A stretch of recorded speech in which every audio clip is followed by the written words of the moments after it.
The Innovation Farms Ontario videos and podcasts are sponsored by FCC's Ag Expert. To learn more, visit agexpert.ca. My name is Michael, and today we are joined by Joe Dales, partner at RHA Ventures, and guest Robert McMillan, Sector Manager, Agri-Food at Ontario Centre of Innovations. Today we'll be learning about OCI's new challenge statement of advancing AI-driven transformation and sector leadership. Robert, thanks for joining us today. I appreciate the opportunity, Michael. Can you tell us a little bit about yourself? Yes, thank you very much. So as you mentioned, my name is Robert McMillan. I'm a sector manager for the Agri-Food sector with the Ontario Centre of Innovation. For those of you that aren't familiar with OCI, we are a private not-for-profit that was actually set up by the province of Ontario 37 years ago to deliver programming, funding, and investment support to small and medium-sized enterprises under 500 employees in the province of Ontario. So we support those companies, and really at the core of what we do is what we like to call ROI, which is return on innovation. So we're looking to support those types of companies, and I'm working on this particular program on the agri-food side. Want to tell us a little bit more about the various programs for the agri-food sector that you're working on, Robert? I definitely will. So the overall initiative is called the Critical Industrial Technologies Initiative, and it's where the province of Ontario has identified 4 sectors: advanced manufacturing, agri-food, construction, and mining, and 6 critical technologies: 5G, AI, blockchain, cybersecurity, quantum, and robotics. So we're looking to address productivity and other issues within those sectors by applying those technologies. So at OCI, what we do is we work with those companies who are developing those innovative solutions towards those sectors and help support them and drive the adoption of that across all those sectors. That's terrific. I saw a video the other day of the Agriculture Minister, Robert Flack, talking about the size and the scope of the agribusiness industry in Ontario and how important it is to support it. So programs like this, I think, are very critical to bringing new innovations like AI into the agriculture sector. Can you talk a little bit about, kind of what the key issues are that you want to address with this type of program, and what the end results you hope to achieve? Well, our end results are really to drive the economy of Ontario, frankly. We're funded by the Ministry of Economic Development and Job Creation. So we're working mainly with these smaller companies to help them grow, gain investment, revenue, hire more employees. And what I really like about these programs is, in general, we don't dictate to the companies what they need to do on these projects or what issues they necessarily need to address. We want them to bring those solutions to us so that we can understand them and help support them. So when we're looking in the ag industry, obviously, the number one issue that we see is productivity. And we go out, and when we look at these programs, we talk to all the members of our ecosystem, understand what the issues are, how they could be addressed. So, for example, earlier this spring, we launched a challenge statement specifically around productivity in the agri-food sector. Again, looking for innovative companies who are developing those solutions that will really address a lot of those issues that we see. So with the current challenge statement of sort of advancing AI in agribusiness and agri-food, what supports are given by OCI for these companies? So under this critical industrial technologies, there's actually 5 separate programs, and the challenge statement for sector adoption is one of those programs. So in that program, we're looking for companies that have these innovative solutions utilizing AI and any of the other critical technologies, who have a primary partner who can show market pull. So that could be a producer or a processor, maybe an equipment manufacturer, but somebody who can show market pull for their solution, to work with them over a 1-year period to really get that solution at minimum demonstrated and hopefully adopted by their primary partner, with the understanding that then they'll be able to go on and really impact the sector.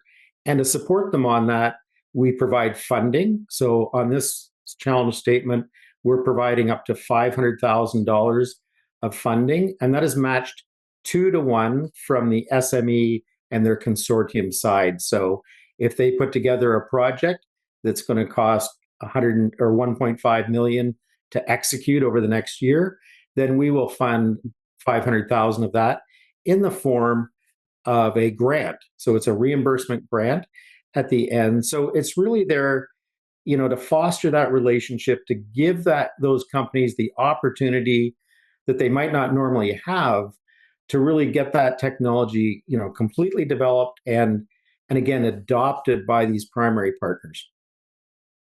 Robert, I wouldn't mind your comments. Um, Artificial intelligence, this sort of technology is something that Ontario and Canada, is recognized around the world. Not so much in agriculture and food, but in other sectors. I think we won a Nobel Prize in Toronto recently in AI and things like that. Can you talk a little bit about why agribusiness should get get busy thinking about it, and why it's going to be important for them, and why you guys are actually stepping up with some cash here to help advance the research and the adoption. Well, Joe, as you mentioned before, I think we're seeing AI across every sector, so everybody's looking at it. But agri-food, some people would argue traditionally it's been slow to adopt new technologies. I don't necessarily think that all the time personally, but I think the main reason is there's a lot of opportunities to increase efficiencies and especially potentially save on the cost of production using these technologies in the agri-food sector. So it's an area that all sectors are looking at, but I think agri-food can really make some big gains in it and maybe leapfrog some of the other technologies that haven't been developed and goes directly to AI. So looking at the AI space in agriculture and food, it's quite broad, and so with a lot of these companies, a lot of them are trying to put AI in place. A lot of them don't know sort of where they are in that process. So is OCI going to work with companies sort of throughout that stage, or do they need a product that is more flushed out and market ready? We generally work with companies that are, if we're talking at technology readiness level, a technology readiness level of approximately 7 and upwards. So they've really got something there. They've got it developed. When we're in the challenge statement, obviously, because we want that to be rolled out at the end of that period, we do have another program called Development and Commercialization, which is better suited to companies that still need to do some development work on it. Again, we'll support them for up to 6 months on that program and fund them up to $200,000 in matched funding. So when we work with clients, I always like to say that I think really, OCI's competitive advantage is we always have people that they can talk to about their projects. So we always have a discussion with those companies. We want to understand what they're doing. We want to understand what the best fit is for them in our program so they've got the greatest chance of success and for support. So we really work with them to understand that, and we will guide them along those ways. Well, that's great. I think that's really critical to stimulating the ecosystem, and getting more small, medium-sized enterprises that are strong locally here in traditional businesses, get them connected up with the specialists on AI so they can get rolling. Uh, Information.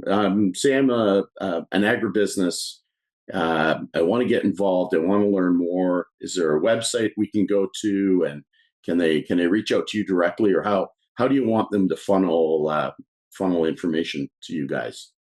I'd absolutely be pleased if they'd reach out to me directly, Joe. So, but if they Perfect. prefer, they can go through our website. So www.oc-innovation.ca. So they can go to the website. But again, they're free to reach out to me. It's a critical part of what we do is talking to these companies. And I think it's also a very efficient process because often in a 10 or 15-minute conversation, we can have a really good idea of what the company is doing, what projects or what programs that we're offering can help support them.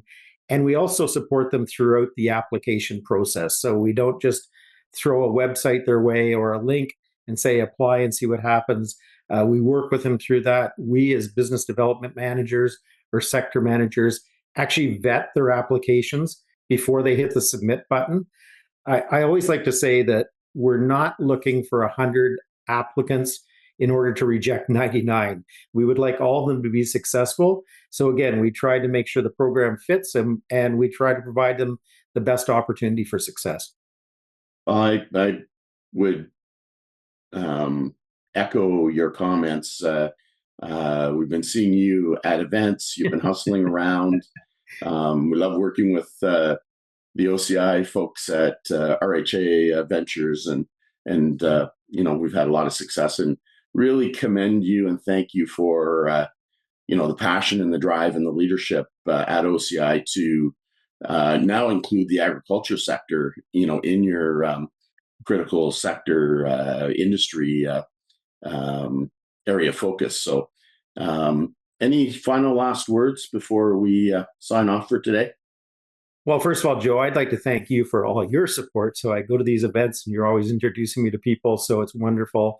And again, I'm very enthusiastic about this program because, as you know, I'm a farm boy, but I got involved with technology after a career in ag. So I'm kind of back into it. So that's why I really enjoy talking to all these companies because I can get a background and an understanding, and I can relate to a lot of the problems that's out there. And anything that we can do to support the growth of Ontario businesses, and especially in manufacturing and developing these technologies, and keep it in Canada, it's the best job I could ever have.